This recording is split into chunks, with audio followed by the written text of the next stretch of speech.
Всем привет! Это канал Way to USA и я его ведущая Юлия Барса. Сегодня мы поговорим про жилье в Америке. $3500 или 220 тысяч рублей за ежемесячную аренду однокомнатной квартиры в центре Манхэттена. Это реальные цифры. Районы Нью-Йорка и цены на них. Сайты, на которых можно найти квартиру, и документы, которые вам обязательно понадобятся для подписания договора. И также напоследок совет от брокера, как найти самую лучшую квартиру за самую низкую цену. Итак, поехали!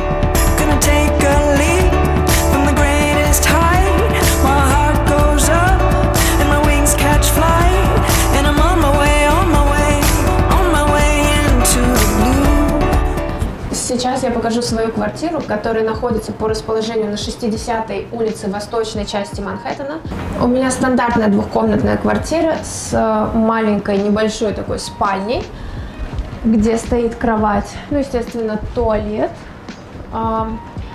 зона отдыха. Здесь в Америке их называют living room, да, где ты можешь отдохнуть, сделать какую-то небольшую там работу, посмотреть телевизор и, возможно, приготовить себе еду. Ну, американцы не готовят. Еще одна комната, здесь как рабочий кабинет.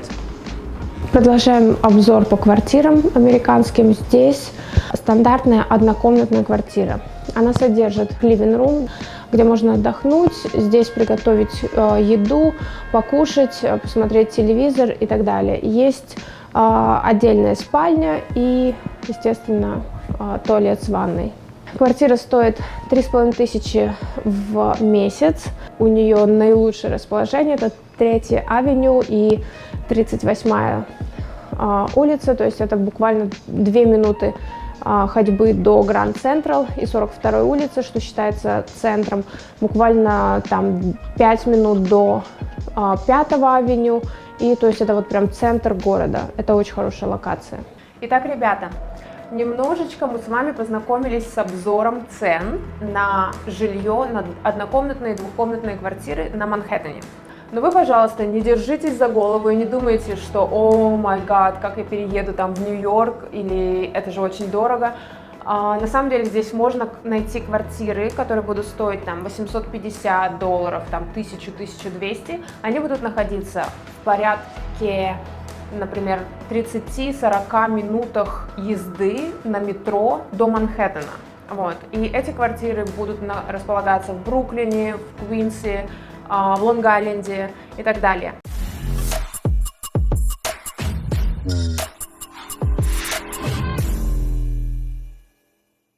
Первым делом, конечно, мы поехали на Брайтон-Бич искать квартиру, потому что когда у тебя нету работы, bank statement и так далее, очень сложно снять квартиру где-то в других районах, поэтому поехали к нашим. Мы сняли квартиру подвальную, потому что обычную квартиру нам никто не давал. Вот, мы жили в basement apartment, квартиру нам дали, кстати, ну не россияне, это русские, которые переехали с Узбекистана. То есть сыграла роль, что мы с Казахстана, не с Узбекистана. И вот мы год жили в этой квартире. У меня муж работал на нескольких работах, то есть его самая первая работа в Gap, он был грузчиком, ночью завозил, привозил коробки.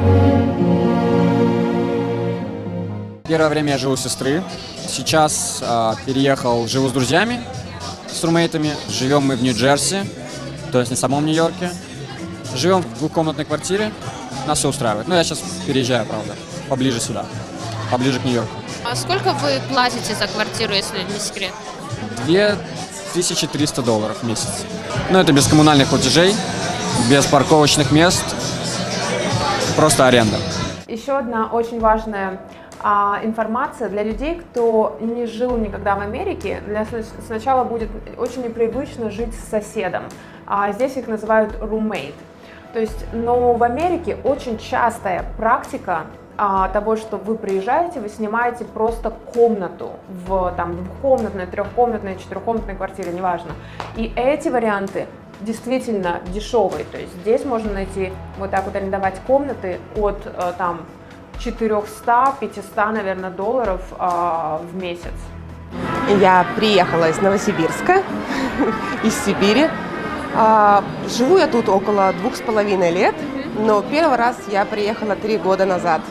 Ну, когда я приехала, мне было более или менее проще. У меня тут была подруга, которая мне помогла с жильем, по крайней мере, на первое какое-то время, пока я занималась программой и пока, в общем, еще не работала, я вот платила какой-то минимум, жила у нее в комнате. Да, мы жили в комнате, в одной комнате, 2 девочки, ну, ничего страшного.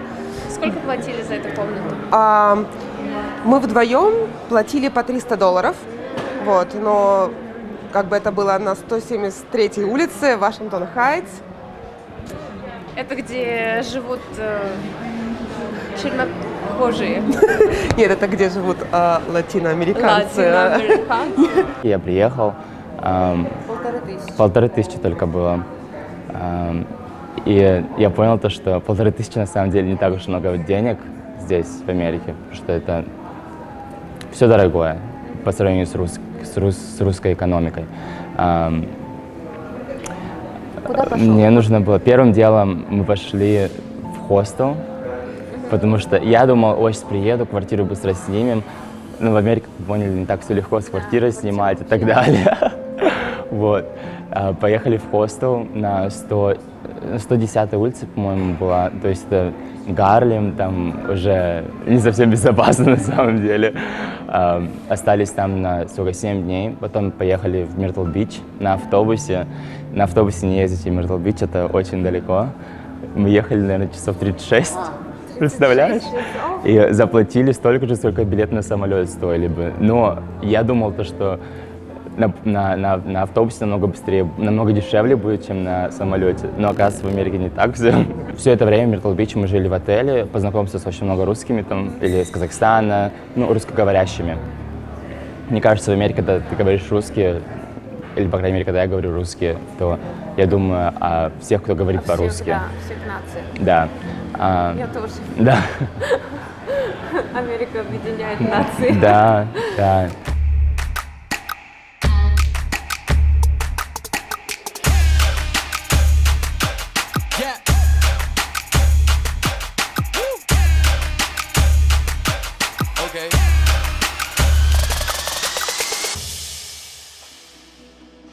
Первый вариант достаточно бюджетный, то есть вам нужно загрузить себе веб-сайт, который называется Craigslist.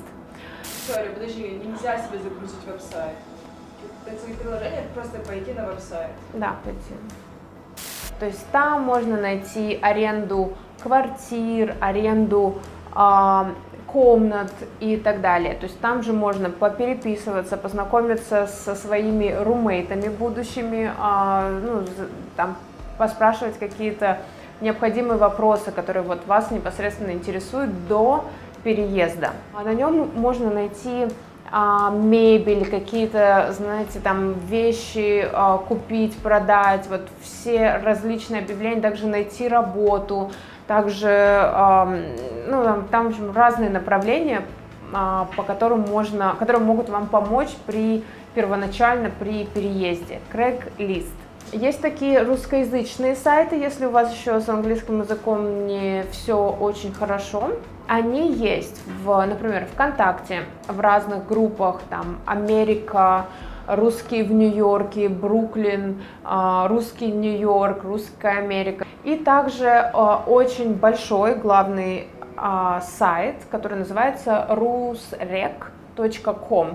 То есть там то же самое все, что на Craigslist, только, возможно, чуть меньше, потому что это больше, ну, это только уже на русском языке. Второй вариант того, как вы можете снять квартиру, если у вас есть определенный бюджет и у вас уже есть наличие документов. То есть самое главное здесь наличие работы. В Америке то, что вы можете заплатить первоначальный взнос и депозит, то есть у вас есть деньги, это еще ничего не значит. То есть вам нужно обеспечить целый огромный пакет документов. Значит, первое – это ваш паспорт, то есть это подтверждение личности, ID. Это оплата первого месяца проживания и 1 месяц депозита. Нужно сделать справку, подтверждающую вашу зарплату. Ваша зарплата должна превышать в 40 раз 1 месяца стоимости апартаментов. То есть это значит, что если вы снимаете квартиру за $3000, то ваша годовая зарплата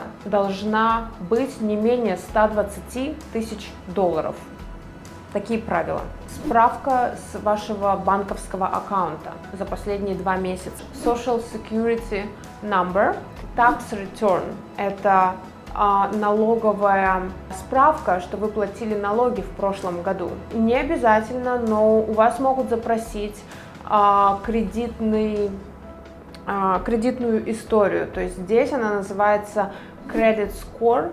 После всех кругов ада, я имею в виду сбор документов, если лендлорда не устроит, вас пригласят в офис для подписания лиза. Ура! Квартира ваша! Поздравляшки!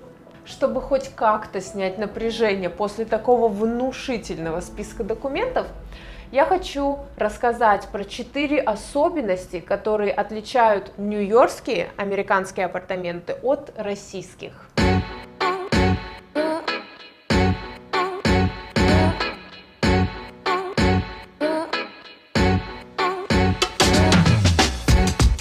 Вот, казалось бы, в США первая мировая экономика по номинальному продукту, развитые IT-технологии, Теслы, айфоны, но в обычных нью-йоркских квартирах есть 4 фейла, за которые американцам реально должно быть стыдно. И вершина топа достается окнам.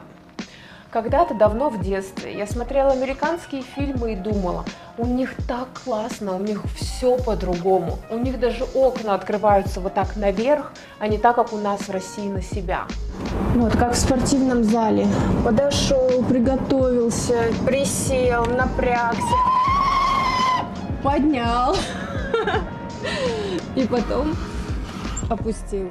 В общем, сходил в зал практически. 2. Отсутствие стиральных машин в квартире. Все стирают либо на улице, где-то в специализированных местах, но зато во всех домах есть стиральные машинки. О, стиральные стиралки, посудные стиралки. Нет стиралок, но зато есть стиралки. 3. Фиксированная лейка. Лидер по человеческим страданиям – это лейка. Исторически так сложилось, что практически во всех американских квартирах установлена фиксированная лейка.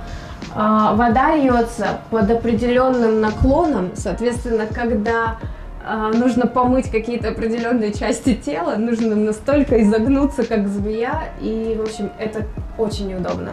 И последний дизайнерский провал присуждается отсутствию дневного света.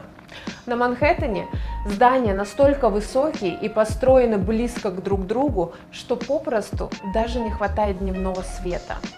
Тут даже неба не видно. Ты сказала, что да. Здесь даже солнца не видно, говорят, здесь снег было видно, но мы в собственном ритме мутим то, что помогает жить нам. Хотя список документов кажется внушительным и на первый взгляд, возможно, там пугающим, ничего не бойтесь, все на самом деле все приезжают, все всегда с чего-то начинают, там с далеких районов, с маленьких там несколько квадратных метров комнат и так далее, а потом уже потихоньку, если ты не сидишь на диване, если ты реально работаешь, если у тебя есть цель, то все добиваются своей американской мечты, живут там кто где хочет, кто в Манхэттене, кто в Лос-Анджелесе и так далее, поэтому ничего не бойтесь, делайте, вставайте с дивана и делайте все, чтобы исполнить ваши мечты. В следующем своем выпуске обязательно сделаю обзор на такие эконом-варианты, бюджетные варианты квартир, поэтому обязательно подпишитесь на канал, поставьте колокольчик, чтобы не пропустить очень важное видео, которое вам сэкономит деньги.